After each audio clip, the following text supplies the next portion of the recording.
subhanahu wa ta'ala says, إِنَّ فِي ذَلِكَ لَآيَاتٍ لِلْمُتَوَسِّمِينَ, that there are signs for those people who have that insight, that deep ability to perceive and to see by the light of Allah subhanahu wa ta'ala.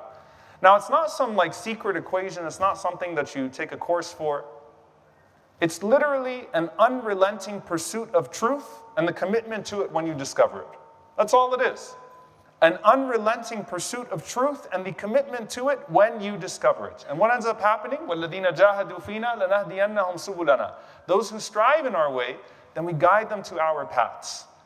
And so Allah reveals more to you and more to you and more to you. It's also not when someone seeks to say that I'm seeing things and starts to undermine revelation or makes claims and starts to command something amongst the people. No, because this person is not using that unfolding reality and perception to gain control over people, but rather to gain closeness to Allah subhanahu wa ta'ala by following the way of the Prophet sallallahu alaihi wasallam. So things become clearer. Reality becomes clearer to them. They're able to discern better. They have more wisdom. When they read the Quran, they take more from an ayah than another person takes from 100 ayats. Because they're listening deeply and carefully, not extracting new rulings, but extracting the deepest form of maw'idah, being admonished and being reminded by those verses. And so the greatest example of that is Umar ibn Khattab radiallahu ta'ala anhu. When you look at Umar radiallahu ta'ala anhu and the miracles that unfolded for him, these things that would happen for him. When Umar radiallahu ta'ala anhu is standing on the minbar and he sees something happening thousands of miles away from him. Ya Sariya al-Jabal.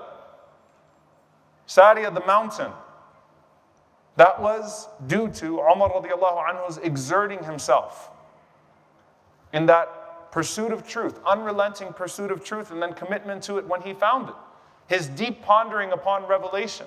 When the Quran would come down and agree with Umar radiallahu ta'ala anhu, it's because when Umar radiallahu ta'ala anhu would hear the Quran being revealed, Umar radiallahu ta'ala anhu would immediately absorb it and follow.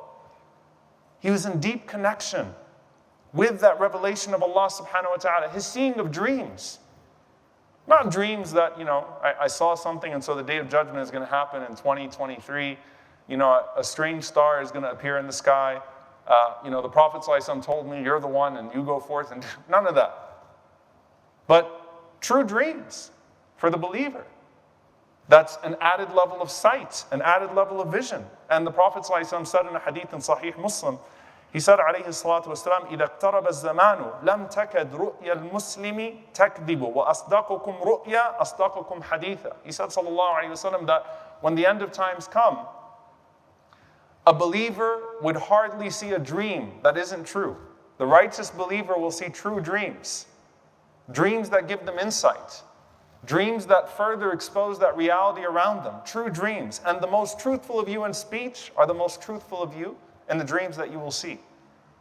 More vision. A heart that can see.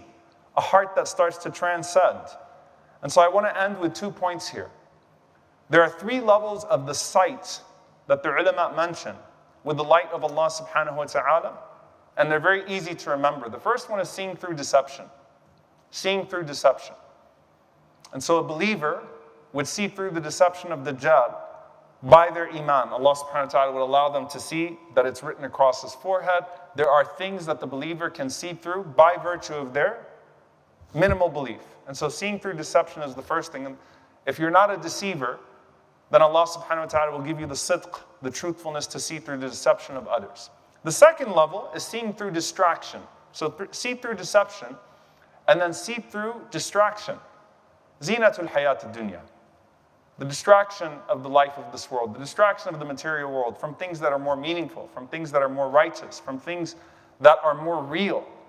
So you see through distraction. How do you see through distraction? By the remembrance of Allah subhanahu wa ta'ala. Dhikr is the medicine to that.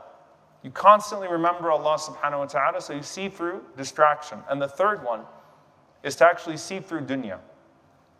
You see through this material world by placing your sight on the hereafter constantly.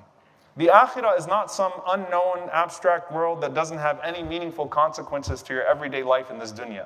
Rather, you act as if you've already seen Jannah and Nar. You act as if you've already seen it all. Because it drives you consequentially. Now, obviously, the effect, the impact of seeing with your eyes is not like the impact of knowing it.